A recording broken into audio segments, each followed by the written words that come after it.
Hello বন্ধুরা, সবাইকে good morning. আর দেখো আজকে সানডে, আমি চলে এসেছি তোমাদের সঙ্গে ললিতা স্টাইলে। সবাইকে স্বাগত। আর তোমাদের সঙ্গে চলে এসেছে আবার একটা নতুন ব্লগ নিয়ে, আজ নতুনত্ব ব্লগ নিয়ে।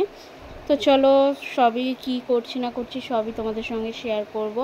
তো এখানে হচ্ছে আমি এখন দুপুরে যেটা রান্না করব সেটারই গোছগাছ করছি। আর এখানে কিছু কথাবার্তা বলছিলাম আমি আর তোমাদের দাদাভাই দুজনে মিলে, কারণ কথাবার্তাটা বলছিলাম কালকে পাশে একটু অসুবিধা হয়েছিল, তো সেটা নিয়েই সকালবেলা উঠে আমরা দুজনে মিলে একটু আলোচনা করছিলাম। তো চলো তোমাদের তার মধ্যে বাইরেটা একটু ঘুরিয়ে দেখিয়ে দিই, বাইরেটা কেমন। আজকে রোদ্দুর উঠেছে। তো এখন বাজে প্রায় ধরো ওই 9:30 মতন বাজে। তো দেখো পুরো আকাশের অবস্থাটা দেখো, কী পরিমাণ রোদ দিচ্ছে, অবশ্য সুন্দরও লাগছে। আর এদিকে গাছগাছালিগুলো একটু জল টল দেওয়া হয়ে গেছে। আর দেখো পুরো গাছে, এখন সব গাছে পুরো একদম ফুল ভর্তি, কারণ সবাই যেন কী বলে ওটাকে, আমাবতী চলছে, যে সেক্ষেত্রে পুজো টুজো কেউ দিচ্ছে না, তো পুরো এখন গাছ ভর্তি ফুল ভর্তি।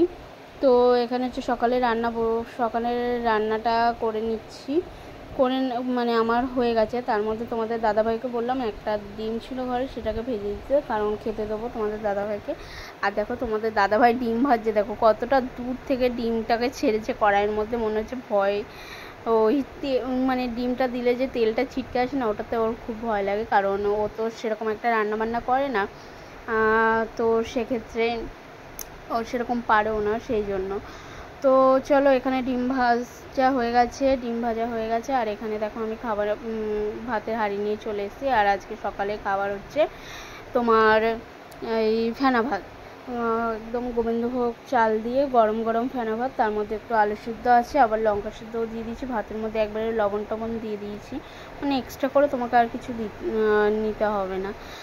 আর এরকম সকাল সকাল গরম গরম ভাত, ফেনা ভাত ঘি দিয়ে তো খেতে দারুণ লাগে। তো এখানে দেখো তোমাদের দাদাভাইকেও দিয়ে দিচ্ছে, আমিও খেয়ে নেবো একবারে দুজনে মিলে অল্প করে, কারণ এরপরে আর হয়ে উঠবে না। এখন যদি না খাই না, তারপরে আর কাজের চাপে আর কখন খাবো তার ঠিক ঠিকানা নেই।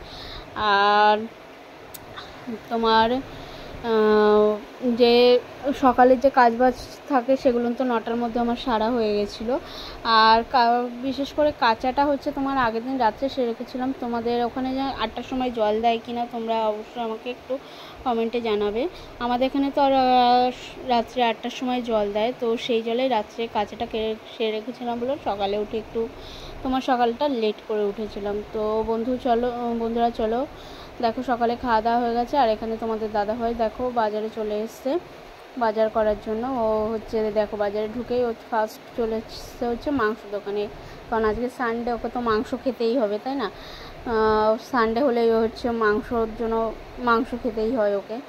তো কী আর বলবো, মাংস বাড়িতে রান্না হয় ঠিকই, কিন্তু ফেভারিট ওর পছন্দেরই খাবার ওটা। আমার অবশ্য মাংস খাই না, বলবো না, খেতে হয় তাই খাই, তো আমার অতটা পছন্দ না। তো এখানে মাংস নেওয়া গেছে। আর এখানে দেখো তোমার এদিকে আলু পেঁয়াজের দোকানে চলে এসছে, এখান থেকেও আলু পেঁয়াজ রসুন নিয়ে নিল, যেটা পেঁয়াজ রসুন যে মাংসর মশলাটা, ওটা বাড়িতে শেষ হয়ে গেছিলো, তো আমি একবারে বলে দিয়েছিলাম তুমি বাজার থেকে আসার পথে একবারই নিয়ে আসবে ওটা। তো চলো, সব কিছু নেওয়া হয়ে গেছে, এবার ও আস্তে আস্তে বাড়ির পথে এগাচ্ছে। তো অ্যাকচুয়ালি এই বাজারে যাওয়ার ভিডিওটা আমি জানতাম না যে ও বাজারে আসার ভিডিওটা করবে, তো আনফর্চুনেটলি এটা করে ভালোই হয়েছে। তোমাদের একবারে দেখানো হয়ে গেলো যে আমাদের বাজারটা এদিকটায় কেমন। তো এদিকে দেখো আমি দুপুরে রান্নাও বসিয়ে দিয়েছি, একদিকে মাংস বসিয়ে দিয়েছি আর একদিকে ভাত বসিয়ে দিয়েছি। আর আজকে মাংসটা আমি একটু অন্যরকম রান্না করব। তোমরা অবশ্য আমাকে দেখেছো মাংস সবসময় ম্যারিনেট করে রান্না করতে, কিন্তু আজকে সময় ছিল না হাতে, তো সেই জন্য এরকমভাবেই রান্না করব। মাংসটা আমি আগে একটু কাঁচা মাংসটা নুন হলুদ দিয়ে মেখে যেমন মাছ ভেজে না, ওরকম একটু ভেজে নেবো। তাতে কি হয় বলো তো বন্ধুরা, যে মাংসর একটা কাঁচা গন্ধ থাকে না, ওটা চলে যায়। তো রান্নাবান্না সবই হয়ে গেছে, সব হয়ে যাওয়ার পরে স্নান দান করে নিয়েছি। আর এখন বাজে দুপুর 2টো। আর এখন দেখো খিদে পেয়ে গেছিলো, তোমাদের দাদাভাইয়েরও খিদে পেয়ে গেছিলো, আমারও খিদে পেয়ে গেছিলো। তো চলো এখন দুপুরে খাবারটা খেয়ে নেবো। আজকে একদমই বেশি কিছু রান্না করতে পারিনি, কারণ শরীরটাও খারাপ ছিল, তো সেই জন্য শুধু সিম্পল ভাত আর মাংসই করেছি। তো এখানে দেখো কথাবার্তাও বলছিলাম দুজনে মিলে, আর আমরা দুজনেই ভালো, সত্যি কথা বলতে দুজনে ঘরে থাকি তো দুজনের পেছনে খুবই লাগি, তো সেক্ষেত্রে সেটা নিয়ে আমরা হাসাহাসিও করি। তো চলো দেখো, আমি মাংসটা একদম কড়াই ধরে নিয়ে চলে এসেছি, বাটিতে ঢালার আর সময় পাইনি। তো চলো, আর ঢেলে কী হবে, ওই মানে কী আর বলবো, ছাড়ো।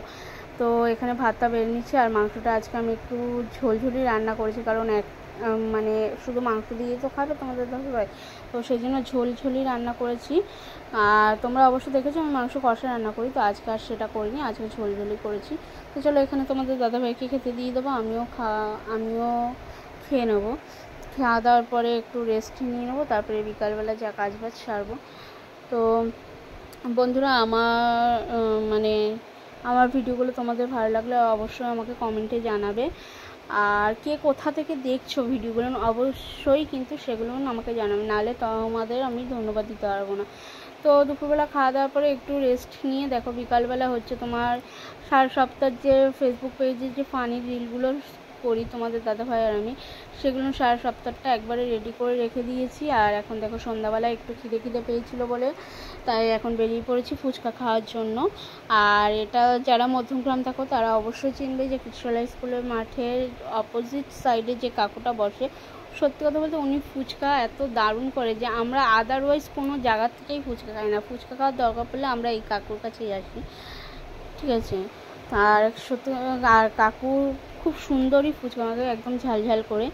তো এখানে দেখো আমি ফুচকা খেয়ে নিচ্ছি, আর তোমাদের দাদাভাই ক্যামেরা করছিলো, একা খেতে পারছিল না বলে, তাই আমি ওকেও খাইয়ে দিচ্ছিলাম। তো বন্ধুরা, আমার ভিডিওগুলো তোমাদের কেমন লাগে অবশ্যই কিন্তু জানাবে, আর যারা আমার চ্যানেলটাকে সাবস্ক্রাইব করোনি তারা অবশ্যই আমার চ্যানেলটাকে সাবস্ক্রাইব করে দিও, প্লিজ প্লিজ প্লিজ আমার পাশে থেকো, আর আমার ভিডিওটা দেখার জন্য ধন্যবাদ সবাইকে।